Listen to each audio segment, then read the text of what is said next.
Hi guys, welcome you to my new blog. तो आज थोड़ा लेट हो गया, आज रात हो गया। आज दिन में मैं वीडियो अपलोड नहीं कर पाया क्योंकि आज थोड़ा काम था, घर की साफ़ सफाई चल रही थी तो इसलिए टाइम नहीं मिला। तो आज मैंने जो किया है वो मैं आपको बता देता हूँ। आज मैंने सबसे पहले वोकैब याद की हैं। जो मैंने वोकैब याद की हैं ये मैं दिखा देता हूँ आपको। ये वाली जो ब्लैक बुक है, मैंने उससे वोकैब याद की है। मैंने लगभग डी वाले पोर्शन को, सिनोनिम्स के डी वाले पोर्शन को मैंने ख़त्म कर दिया है। मतलब ABCD मेरा कंप्लीट हो गया है। बस इसको और 2-3 बार मैं रिवाइज करूँगा, फिर मेरा पूरा याद हो जाएगा। उसके बाद मैंने आज इडियम्स के सी के 50 जितने थे इडियम्स, सी के इडियम्स जितने भी थे मैंने 50 लगभग किए हैं, और इडियम्स हैं 10-15, तो मैं वो कल करूँगा। तो आज मैंने सी के जितने भी इडियम्स थे वो सारे क्लियर कर लिए हैं। तो मेरे इडियम्स में A, B और C लगभग हो चुके हैं। तो मैं इस इडियम्स को भी रिवाइज करूँगा। और मैंने जैसा कि बोला था कि आपको कि मैं OWS यानी वन वर्ड सब्स्टिट्यूशन के लिए भी कुछ करूँगा, तो मैंने आज से ही शुरू कर दिया है वन वर्ड सब्स्टिट्यूशन। तो मैंने आज वन वर्ड सब्स्टिट्यूशन किए हैं 50। मैं एक्चुअली 50-50 तीनों लेके चल रहा हूँ क्योंकि मेरे बुक में लगभग 1800 के आसपास OWS हैं और इडियम्स होंगे ऑलमोस्ट, इडियम्स भी हैं ऑलमोस्ट 1900 के आसपास, और सिनोनिम्स वगैरह भी हैं तो वो भी हैं लगभग 1500 के आसपास। तो मैं 50-50 का लेके चल रहा हूँ ताकि एक महीने में लगभग मेरा जो एंटोनिम्स, सिनोनिम्स है और इडियम्स और OWS है वो ख़त्म हो जाए। उसके बाद मैंने आज की है बायोलॉजी और केमिस्ट्री। आज मेरी केमिस्ट्री ख़त्म हो गई है, तो अब केमिस्ट्री की क्लास नहीं करूँगा क्योंकि मेरी केमिस्ट्री की लगभग 19 क्लास में केमिस्ट्री में मेरी ख़त्म हुई है, जो राधिका मैम से मैंने पढ़ा था। तो अब सिर्फ केमिस्ट्री को रिवाइज करना है। बहुत अच्छे से समझ में आ गया केमिस्ट्री। और बायोलॉजी में आज मैंने पढ़ा था रेस्पिरेटरी डिसऑर्डर्स के बारे में, कि क्या होता है रेस्पिरेटरी डिसऑर्डर, कि अगर ऑक्सीजन के प्रेजेंस में अगर सांस लेते हैं और ऑक्सीजन के एब्सेंसी में सांस लेते हैं तो क्या होता है, यही सब था।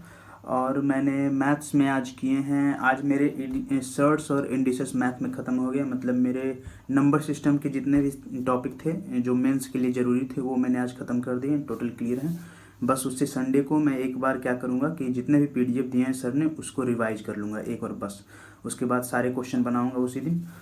अब कल से मेरा मैथ्स में अलजेब्रा शुरू होने वाला है, तो मैं अलजेब्रा पर फोकस करूँगा।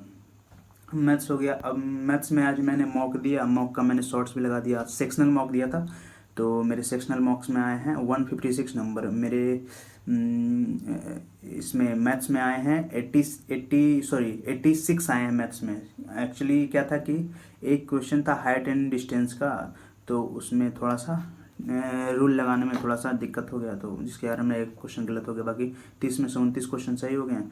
और रीजनिंग थोड़ी आज हार्ड थी, तो रीजनिंग में मेरे स्टेटमेंट वाले क्वेश्चन 2 गलत हो गए, और एक गलत हुए हैं नॉन वर्बल रीजनिंग के, और 2 गलत हुए हैं मेरे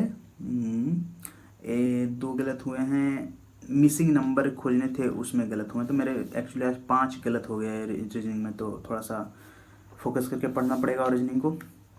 तो मेरे रीजनिंग में आए लगभग 70 मार्क्स, तो ओवरऑल मेरे 156 मार्क्स आए हैं। और आज मैं सोच रहा हूँ कि आज मैं इंग्लिश का भी लगभग इंग्लिश का भी दे ही दूँ सेक्शनल मॉक टेस्ट, क्योंकि अभी भी टाइम हुआ है। अभी देखिए, जैसा कि आप लोग देख सकते हैं अभी टाइम हुआ है 2:31 AM, ठीक है। तो मैं सोच रहा हूँ कि आज मैं 4:30 या 5 बजे तक पढूँ सुबह तक, उसके बाद मैं सोऊंगा। तो अब रात में मैं सोच रहा हूँ कि मैं ये बुक जनरल थियोरी बुक लिया हूँ पिनेकल का जीके के लिए। तो इसमें जीके के लिए दिया हुआ है 60 days self preparation. 60 days self preparation मतलब 60 डेज में ये बुक ख़त्म हो गया।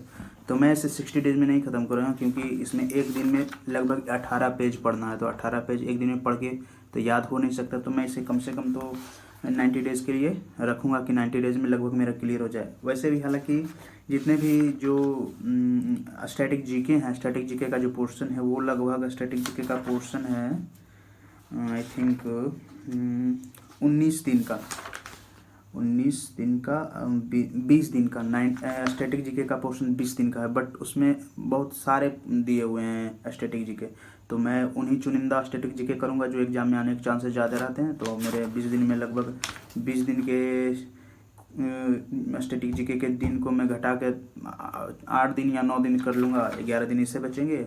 और हिस्ट्री के लिए टोटल डेट अलॉट हुआ है 1 2 3 4 5 6 7 8 9 10। हिस्ट्री 10 दिन में ख़त्म करने के लिए दिया है, बट मैं 10 दिन में ख़त्म नहीं कर पाऊँगा। मुझे कम से कम 12 दिन लगेंगे। 12 दिन हिस्ट्री में, पॉलिटी में लगेंगे 7 दिन 8 दिन, 1 सप्ताह पॉलिटी करूँगा। उसके बाद फिर ज्योग्राफी 1 सप्ताह। लगभग मेरे आई थिंक 45 दिन में मेरे जीके ख़त्म हो जाना चाहिए, जैसा मैं लेके चल रहा हूँ, स्ट्रेटजी बना के रखा हूँ। तो मैं आपको स्ट्रेटजी की एक अलग से वीडियो बना ला के दूंगा, जो मैं किस तरह से प्रिपरेशन कर रहा हूँ अभी और आगे किस तरह से इसको मैं बढ़ाऊँगा।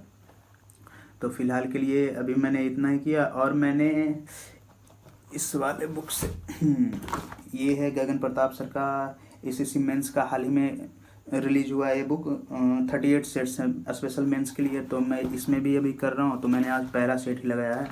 तो मेरे पहले सेट्स में लगभग 2 क्वेश्चन मेरे से नहीं बने और बाकी मैंने 28 क्वेश्चन सही कर दिए हैं।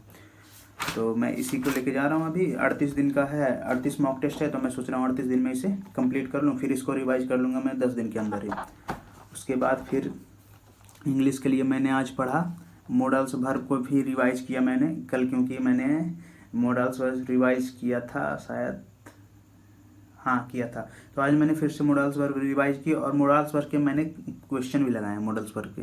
तो मेरे क्वेश्चन भी ठीक ठाक हो रहे हैं अभी, मतलब और थोड़ा सा मॉडल्स वर्ब में रिवीजन करना पड़ेगा, क्योंकि जब मैं सेट देता हूँ सेक्शनल मॉक टेस्ट तो मॉडल्स वर्ब के क्वेश्चन बहुत आते हैं और फंसाने वाले आते हैं। तो उस पर थोड़ा सा ध्यान देना पड़ेगा। और हालांकि इतना ही था आज का। आज मेरे मॉक्स में 156 नंबर आए। तो मैं सोच रहा हूँ और इन्हेंस करूँ। मेरा टारगेट है कि इंग्लिश वाले मैथ्स वाले सेक्शन और रीजनिंग वाले सेक्शन में 180 में लगभग मैं 170 प्लस करने का मेरा टारगेट है। तो ज़्यादा से ज़्यादा क्वेश्चन सही करने पड़ेंगे। मेरा आज रीजनिंग में तो वैसे भी 5 गलत हो गया, तो और थोड़ा ज़्यादा प्रॉब्लम हो रहा है। तो बस चलिए मिलते हैं आपको अगले वीडियो में, तब तक के लिए बाय। तो ऐसे ही मेरे चैनल को सब्सक्राइब कीजिए, देखिए और शेयर कीजिए, लाइक कीजिए।